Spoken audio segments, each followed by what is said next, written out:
大家好，欢迎你们来到我的频道。今天的视频，我想问大家一个问题：你们觉得学越南语和学中文，你们觉得学哪个语言最难的？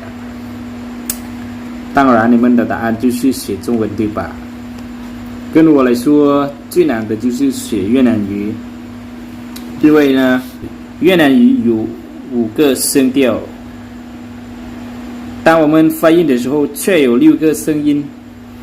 中文只有4个声调，当我们发音的时候有5个声音，对吧？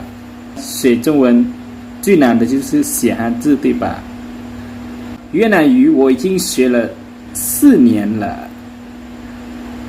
当我听越南中部和越南南部说的时候，我都听不懂他们在说什么。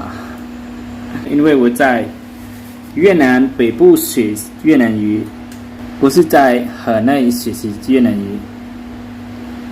可是中文我只学差不多1年多，我就会说简单的词语。